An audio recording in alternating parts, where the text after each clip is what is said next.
प्रियांनो, आपण पाहत आहोत आत्मिक व्यक्तीच्या जीवनातील संशय.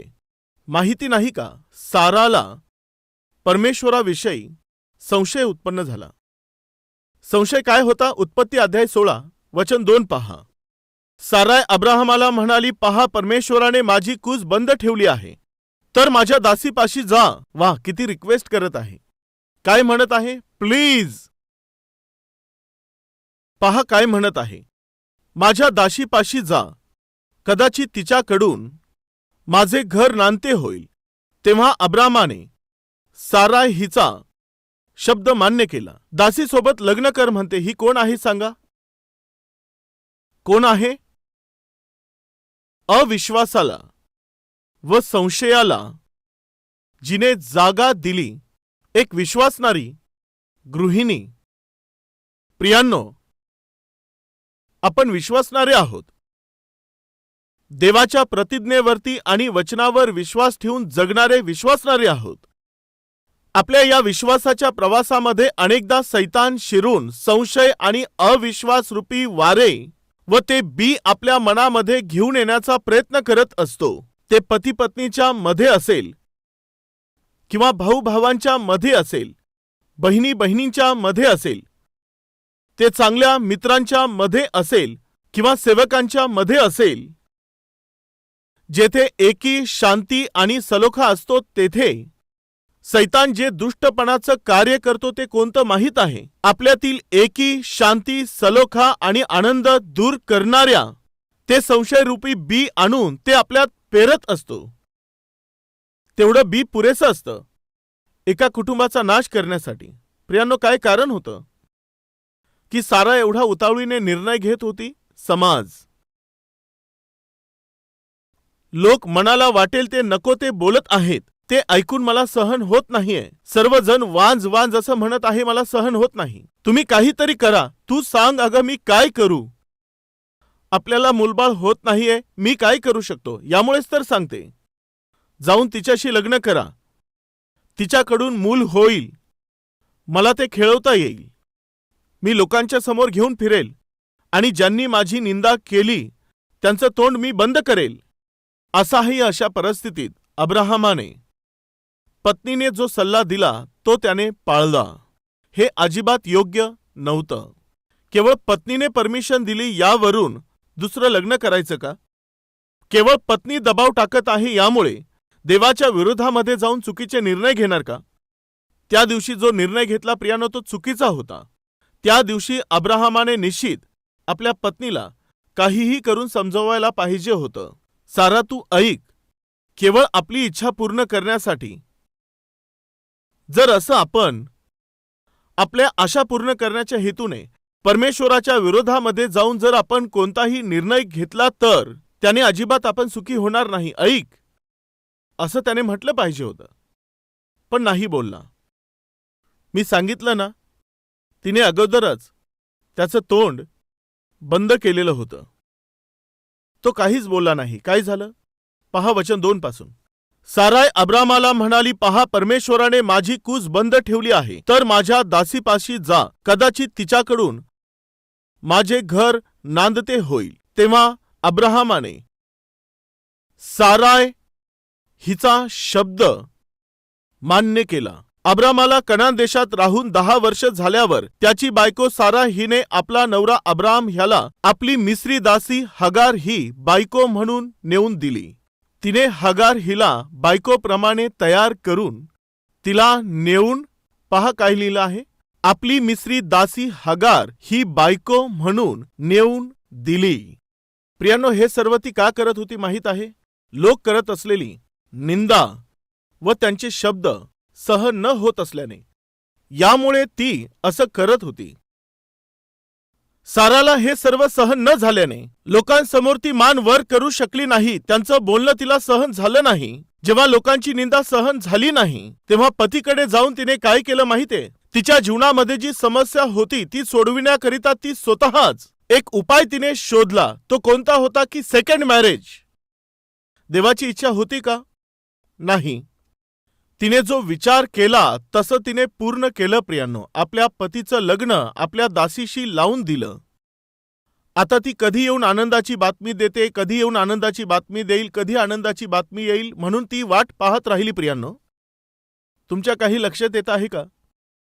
तिचा पती दासीसोबत आहे आणि आता दासी येऊन मला कधी आनंदाची बातमी देईल. शेवटी एक दिवस आला. मालकीनबाई, मी गर्भवती राहिली आहे. तिने हे सांगितल्यावर सारा, वा, ती एवढी आनंदित झाली की जसं ती स्वतःच गर्भवती राहिली आहे एवढा जास्त आनंद तिला झाला. पण खऱ्या गोष्टीला तेथून सुरुवात झाली. घराबाहेर सर्व तिची चेष्टा करतात हा विचार तिने करून ही समस्या मी स्वतः सोडवेल असं तिने ठरवून एक चुकीच्या मार्गाची निवड तिने केली आणि आपल्या पतीला चुकीचं काम करण्यासाठी प्रोत्साहन देऊन एका दासीसोबत तिने आपल्या पतीचं लग्न लावून दिलं. जसंच तिची ती दासी प्रेग्नेंट राहिली, मी सांगितलं ना, खऱ्या स्टोरीला सुरुवात झाली. चला पाहू कोणती आहे खरी स्टोरी. 4थ्या वचनापासून. तो हगारेपाशी गेला व ती गर्भवती झाली. आपण गर्भवती झालो हे पाहून तिला आपली धनीन तुच्छ वाटू लागली. काय तुच्छ वाटू लागली? जेव्हा ती गर्भवती राहिली तेव्हा ती सारेकडे पाहून, हे काय आहे, खूप जास्त बोलतेस, वर तोंड करून बोलते. हॅलो, समजलं का तुला? तुझ्यापेक्षा जास्त मी धन्य आहे, तुझ्यापेक्षा जास्त मी भाग्यवान आहे, तुझ्यापेक्षा मी जास्त चांगली आहे. तुझ्या पतीत कशाची कमी नाही, ती कमी तुझ्यामध्येच आहे. यामुळेच तुला मुलं होऊ शकले नाहीत. आता पहा, मी प्रेग्नेंट आहे. समजलं का तुला? असं बोलून तिने कशा प्रकारे सारेची थट्टा केली आम्हाला माहिती नाही, परंतु साराने स्वतःच्याच हातांनी कष्ट ओढावून घेतले. कधीतरी बाहेर पडल्यानंतर लोक जी थट्टा करत होते, कधी कधी घडणारी ही निंदा सहन न झाल्याने पतीचं लग्न आपल्या दासीसोबतच लावून दिल्याने आता मात्र थट्टा ही कधी कधी नाही, दररोजची सुरू झाली.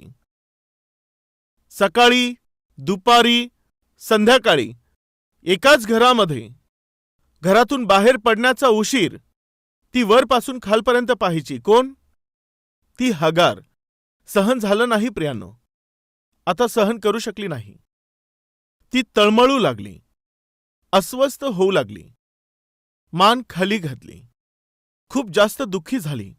छे छे, मी किती मोठी चूक करून बसले.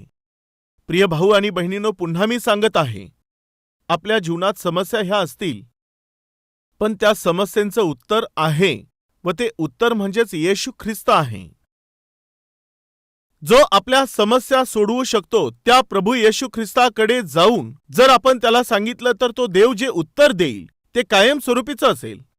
देव जे उत्तर देईल ते परिपूर्ण असेल. तो देईल ते उत्तर आनंद देणारं असेल. तुम्ही स्वतःच आपली समस्या सोडवाल या विचाराने चुकीचा निर्णय घेऊन चुकीचं काम कराल तर त्या समस्येला सोडविण्याच्या ऐवजी तुम्ही संकटात जाऊन पडाल. त्याने धोका उत्पन्न होईल. प्रियांनो, सारा आता रडत आहे. ही मी काय चूक करून बसले. माझा नीतिमान जो पती होता त्याला मी नेऊन या अधर्मी स्त्रीसोबत त्याचं लग्न लावून दिलं. मी आनंदी होईल असा विचार करून चुकीचं काम केलं आणि करायला लावलं. आता हीच माझ्या दुःखाचं कारण बनली आहे. बाहेर गेल्याने लोक माझी निंदा करतात म्हणून मी दुःख केल्यावर आज घरातच माझं हे आयुष्य निंदेने भरून गेलं आहे. मी चेष्टा बनली आहे. सहन झालं नाही. सहन न झाल्याने पतीला बोलावून आता काय बोलत आहे पहा. 5व्या वचनात पहा. ती मला तुच्छ लेखू लागली आहे. याचा अर्थ माहीत आहे. घरामध्ये जी मोलकरीण होती ती, सारा जी मालकीन होती तिला तुच्छ नजरेने पाहू लागली. ती तिला एक तुच्छ स्त्री म्हणून समजू लागली. आतापर्यंत जी तिच्या घरात काम करत होती ती हगार आता जेव्हा साराला तुच्छ लेखू लागली तेव्हा तिला सहन झालं नाही. ते सहन न झाल्याने, दुःख सहन न झाल्याने आता अब्राहमाशी ती आणखी एक डायलॉग बोलत आहे. पहिलं तोंड बंद केलं. आता कोणता डायलॉग आहे? चला आपण पाहूया. तेव्हा सारा अब्राहमाला म्हणाली, माझ्या अपमानाचा दोष तुमच्या माथी. मी म्हटलो ना, तोंडामध्येच बाण भरलेले असतात. आहा, त्यातून एखादा बाण त्या सोडणार. काही महिला तर बाप रे, बुलेट सारख्या एकसारख्या तीर चालवतात. चूक कोणी केली? तिनेच. प्लॅनिंग कोणाचं होतं? तिचंच. प्लॅन अंमलात कोणी आणला? तिनेच. आता जेव्हा ती हगार सारा हिला जेव्हा तुच्छ लेखू लागली, तेव्हा सहन न झाल्याने लगेच पतीकडे जाऊन, माझा जो अपमान होत आहे तो तुमच्याच माथी आहे, असं बोलण्यात काही अर्थ आहे का? बिचारा तो अब्राहम. माझ्या आई, ऐक,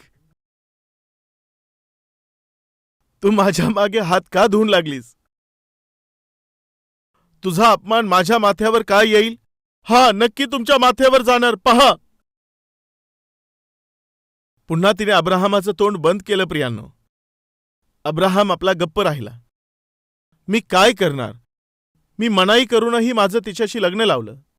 आता ती तुझ्यासाठी अडचण बनली आणि आता बोलतेस की तुझा अपमान माझ्या माथी येणार. मला तर काही समजत नाहीये, काहीच कळत नाही. प्रिय भाऊ आणि बहिणींनो, पुन्हा सांगत आहे, कुटुंबामध्ये असेल, शारीरिक समस्या असेल, कौटुंबिक समस्या असेल, व्यवसायाची समस्या असेल किंवा सेवेमध्ये असेल, कोणतीही समस्या असेल, वचनानुसार तुम्ही ती समस्या सोडून घ्याल तेव्हाच तुम्हाला शांती मिळेल, तुमची समस्या दूर होईल. वचनाच्या विरुद्ध जाऊन तुम्ही समस्या सोडवू लागाल तर ती आणखी 10 समस्यांना घेऊन येते, ती आणखी 10 समस्या उत्पन्न करते. माझा अपमान तुमच्याच माथी येणार. ही जे काही मला बोलत आहे ते सर्व तुमच्यामुळे आहे. सारा, मी आता काय करू सांग? तुम्ही काय करणार आहात? पहिलं तुम्ही तिला माझ्या घरातून बाहेर काढा. काय आहे हे प्रियांनो? माझ्या घरातून बाहेर काढा. पहा ती काय बोलत आहे 5व्या वचनापासून. तेव्हा साराय अब्रामाला म्हणाली, माझ्या अपमानाचा दोष तुमच्या माथी. मी माझी दासी तुमच्या मिठीत दिली, पण आपण गर्भवती आहो असे पाहून ती मला तुच्छ लेखू लागली. परमेश्वर आपल्या दोघांचा न्याय करो. आता पुन्हा काय बोलत आहे? जे काही करायचं सर्व केल्यावर पहा पहा आता देव न्याय करेल. आपण वाईट करून, आपण वाईट वागून मध्ये परमेश्वराला आणून तो देव निश्चित तुमचा न्याय करेल. निश्चित तो देव तुमचे हातपाय तोडेल. असं बोलून काही अर्थ नाही. ती अब्राहमाला बोलू लागली, तिला ह्या घरामध्ये ठेवायचं नाही. सारा, हे काय आहे? ती गर्भवती आहे ना? ती गर्भवती आहे की नाही याच्याशी मला देणं घेणं नाही. तिला घरात ठेवायचं नाही, तिला याच वेळेला हकलून द्या. प्रिय भाऊ आणि बहिणींनो, मी सारेचा अपमान करण्याचा प्रयत्न येथे करत नाहीये, परंतु सारा असो किंवा अब्राहम असेल, त्यांनी आपल्या जीवनामध्ये विश्वास ठेवण्याच्या ऐवजी संशयाला जर जागा दिली तर, अविश्वासाला जर थारा दिला तर, त्यामुळे त्यांच्या कुटुंबाचं काय होईल हे समजावण्याचा प्रयत्न मी करत आहे. बस एवढंच. सारेला किंवा मग अब्राहमाला दोष देण्याचा प्रयत्न किंवा त्यांचा अपमान करण्याचा प्रयत्न मी अजिबात करत नाहीये. पुन्हा सांगत आहे, आदाम आणि हवा अतिशय शांतीसोबत ते एदेनच्या त्या बागेमध्ये परमेश्वरासोबत अतिशय व्यवस्थितपणे, अतिशय मोठ्या समृद्धीत ते जगत होते. पण त्या सुंदर कुटुंबामध्ये सैतानाने प्रवेश केला. कसा प्रवेश केला सांगायचं तर संशयासह प्रवेश केला. संशय घेऊन तो त्यांच्यात आला. आता आदाम आणि हवेसारखे जे प्रथम दाम्पत्य होते, ज्यांना देवाने निर्माण केलं, ज्यांना देवाची सहभागिता मिळाली, जे दररोज देवाला पाहत होते, अशा पती पत्नीच्या जीवनामध्ये त्या सैतानाने शिरून त्यांच्यामध्ये अविश्वास आणि संशय निर्माण केला तर मग आमच्या जीवनात, आमच्या कुटुंबामध्ये तो सैतान शिरून अविश्वास आणि संशयाला घेऊन येणं काय त्याच्यासाठी अवघड आहे? मी प्रश्न विचारतो. परिस्थिती ठीक नसल्याने अब्राहमासारखा व्यक्ती देखील चुकीचं पाऊल टाकून एका दासीसोबत पाप करण्याच्या अवस्थेमध्ये तो खाली पडला आहे, तर काय आपण वरून उतरलेले लोक आहोत का? एकदा विचार करा. हाच इशारा आहे. जो इशारा देव आज आपल्याला देऊ इच्छितो तो हा आहे. हे मी निवडून घेतलेले पती पत्नी आहेत. अभिवचन देऊन मी त्यांना पाचारण केलं.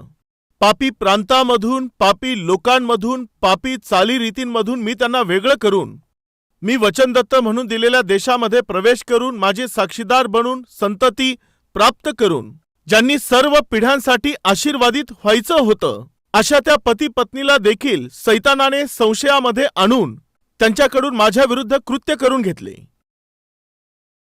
प्रियांनो, आपल्या जीवनात देखील आपण जर सैतानाला जागा दिली, जर आपण संशयाला जागा दिली, अविश्वास येऊ दिला, तो पतीविषयी असेल किंवा पत्नीविषयी असेल, संशयाला जागा दिली तर ते कुटुंब बर्बाद होऊन जातं. प्रियांनो, प्रिय भाऊ आणि बहिणींनो, आपण विश्वासणारे आहोत, म्हणजे विश्वासावर अवलंबून राहणारे आहोत. सर्वात प्रथम तो विश्वास देवावरती, देवाच्या अभिवचनांवरती, देवाच्या प्रतिज्ञेवरती आपला विश्वास अवलंबलेला आहे. त्याचे वचन आणि त्या प्रतिज्ञाच आपल्याला इच्छित स्थळी घेऊन जाता देवाच्या राज्यामध्ये पोहोचवत असतात. विश्वासाच्या या प्रवासामध्ये कधीही कुठेही आपण त्या सैतानाला जराही जागा द्यायची नाही. त्या दिवशी सारेने दिलेल्या त्या सल्ल्यामुळे आज हगारेपासून निर्माण झालेली जी पिढी आहे तुम्हाला माहिती आहे, व इसाहकापासून जन्मलेली पिढी देखील तुम्हाला ठाऊक आहे. आता हगारेपासून आलेली संतती व सारेपासूनची संतती आज या भूतलावर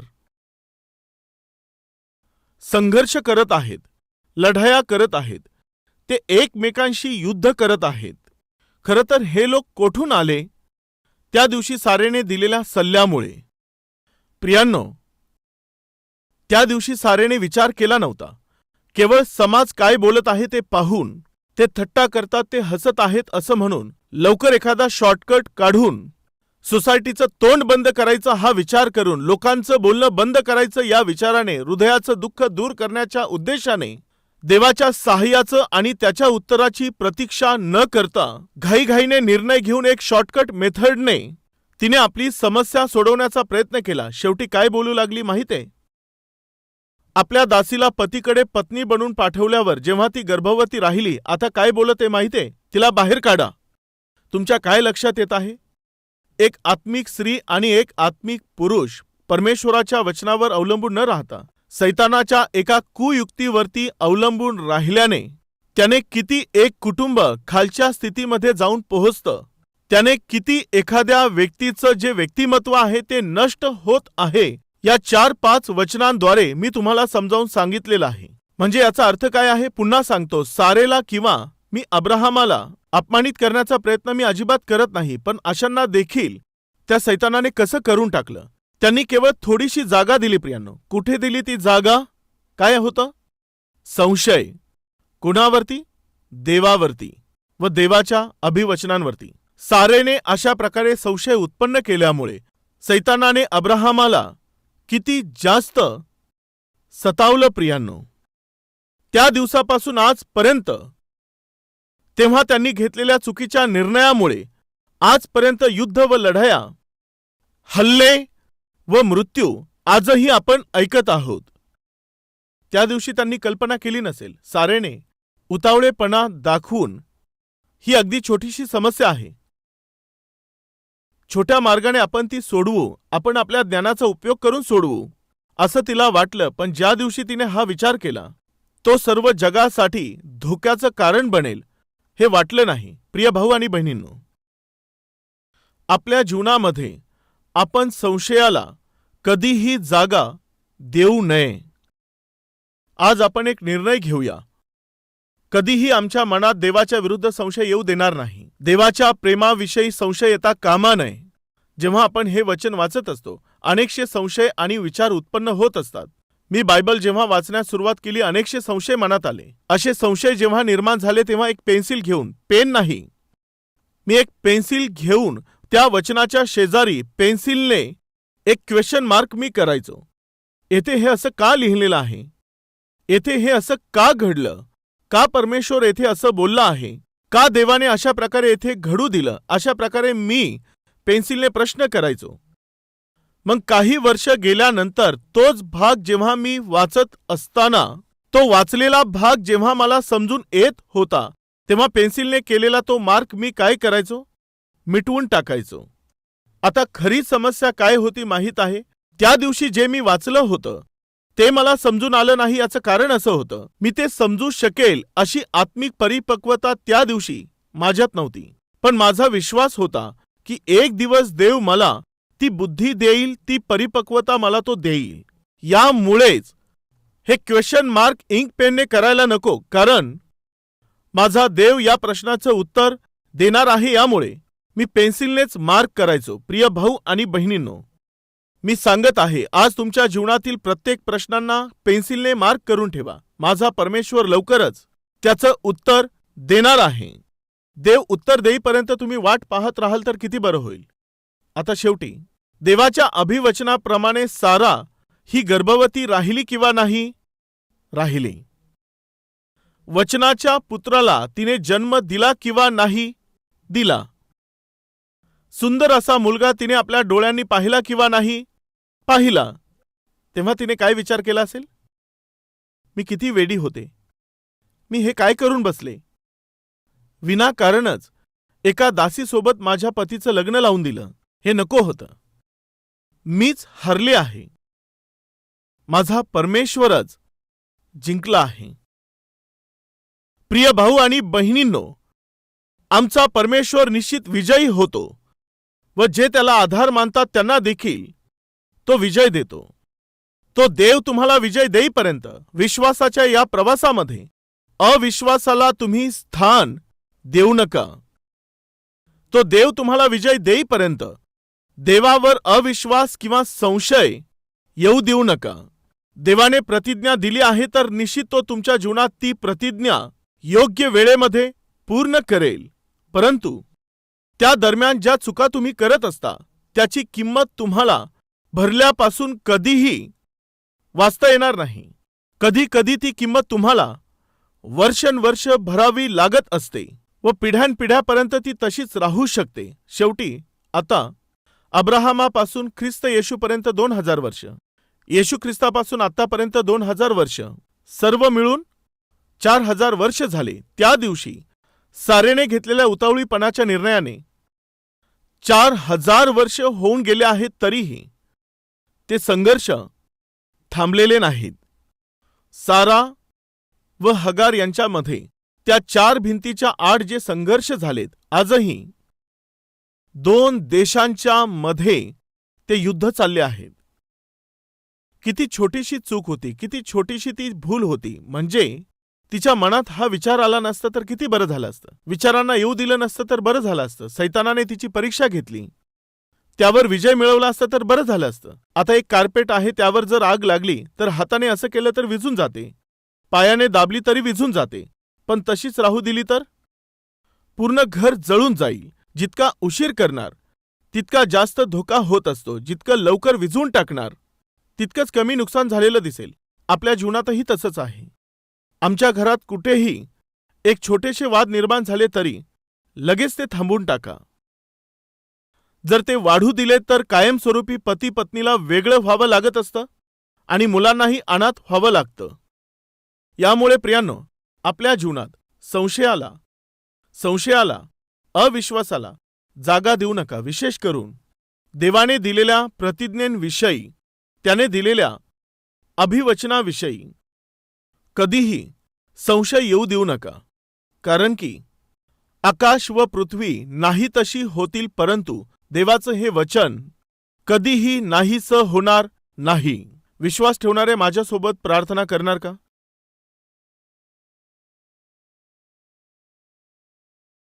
पवित्र परमेश्वर देवा, अतिशय सरळ व स्पष्टपणे एका कुटुंबामध्ये 4 भिंतीच्या आतमध्ये जी घटना घडली आहे ती अतिशय स्पष्टपणे आज तू आम्हाला सांगितलेली आहे. देवा, ज्यांनी तुझ्यावर विश्वास ठेवला पाहिजे होता, जेव्हा त्यांनी संशयाला जागा दिली, जेव्हा त्यांनी संशय धरला, किती भयंकररित्या ते लोक भटकले, किती वाईटरित्या त्यांनी तुला अपमानित केलं व त्यामुळे ते स्वतः अपमानित झाले. आज देखील मोठ्या संकटाच्या रूपाने त्यांनी केलेल्या संशयाचा प्रभाव पडत आहे. स्पष्टपणे आम्हाला सांगितलंस, देवा, पेरलेलं इशारांनी भरलेलं हे वचन आम्ही जीवनात कधीही विसरू नये सहाय्य कर. बापा, आमच्या जीवनात कोणतीही समस्या आली, ती जर आम्ही तुला सांगितली तर निश्चित तू तिचं उत्तर देशील. अयोग्य मार्गाने त्या समस्येचं उत्तर आम्ही मिळवण्याचा प्रयत्न करू तर ती समस्या दूर न होता ती अधिक धोकादायक अशी बनेल, संकटाप्रमाणे बनेल. हे सत्य आम्हाला समजलेलं आहे.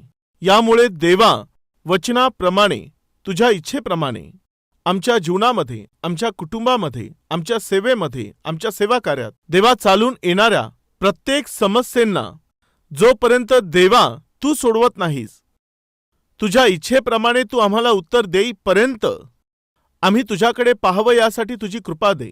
तुझ्यावर अवलंबून राहून जगण्याची कृपा तू दे.